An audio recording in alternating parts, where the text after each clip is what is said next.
My name is José Mutarelli.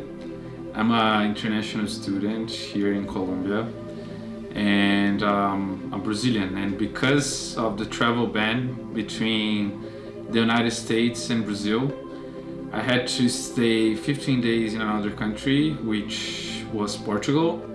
And then from Portugal, I came to the US. So I left Brazil to stay 2 weeks in Portugal, and getting into Portugal, I went to my sister's aunt's house.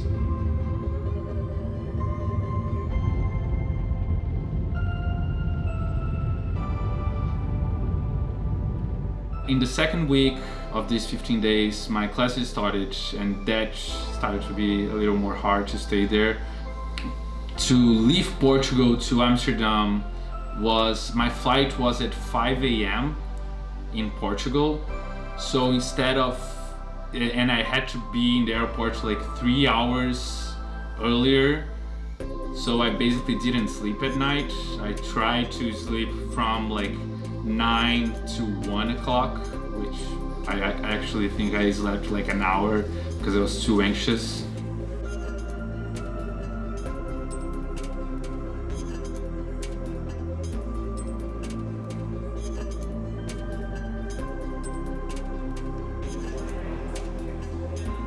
I had to do an exam before doing the flight, which is horrible.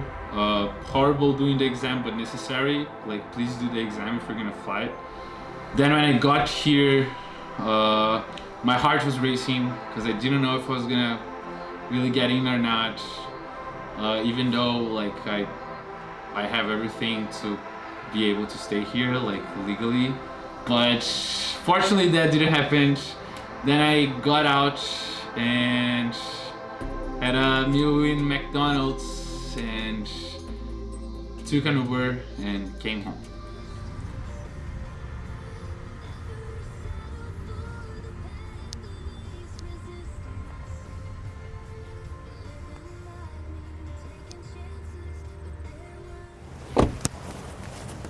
How are you, baby?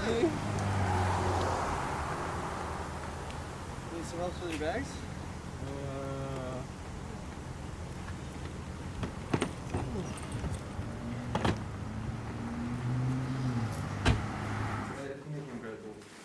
You sure? No need help?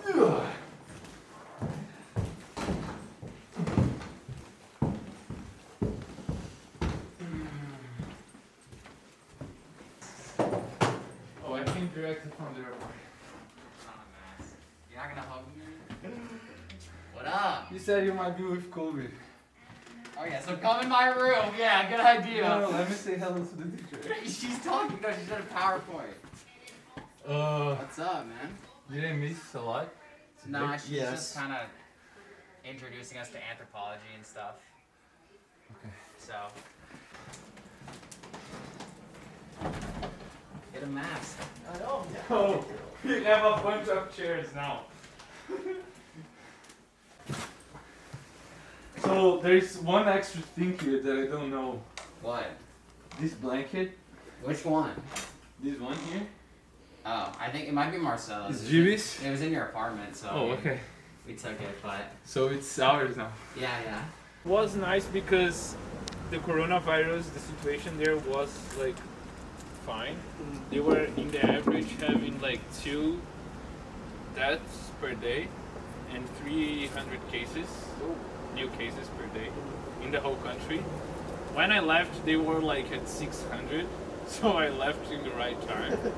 But I could go to the beach, and I went to a bar for the first time in like 5 months. Oh yeah. Because in Brazil everything was closed, and even if like there was some things open, but I didn't get out of like.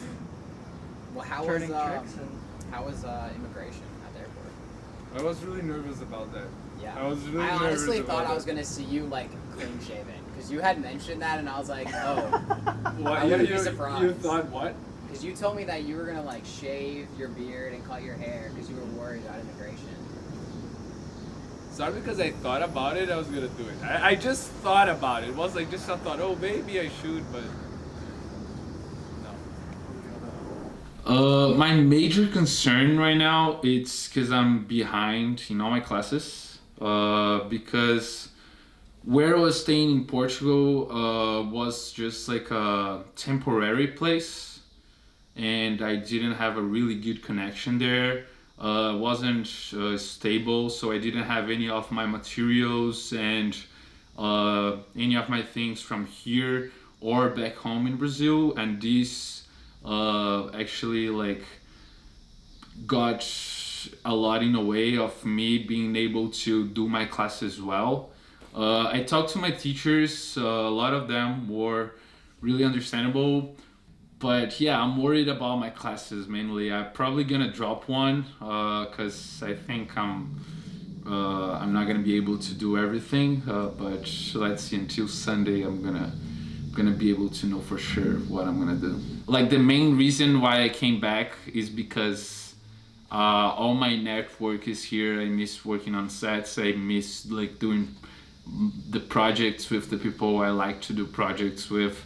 I maybe could catch COVID on the plane, and that was, or in the other country I was for 15 days. I would have to stay 15 days, like in another country, and I could not, and I would be horrible if I got it there, because then I would have to cancel the semester. So there was a lot of variables for me to come back. So because of that, I was hesitant. The problem right now, it's like no one knows anything, so everyone is just like wandering in circles and trying to adapt. But like it's what I'm trying to do is like do a one step at a time and just do like what I have for the next day and what I have for the next day, and not think about like the future way ahead, which for me way ahead next semester is way ahead for the situation we're living now. I know the situation for a lot of the international students is really hard. I was lucky to be able to get in, and I'm really lucky to have the opportunity of coming from a wealthy family that could pay for me to go to another country and then coming here. And with this COVID crisis, like the price went up like a hugely amount. At least for the Brazilian coin. I have two Brazilian friends that study in Colombia that weren't able to come back. This worried me a lot, and I really hope Colombia like looks with an empathy towards these people, because it's really hard to get like out of your country to go study what you love and like deal with this crisis. And I was lucky to be able to come back, but I know a lot of people who weren't that lucky and didn't have that opportunity.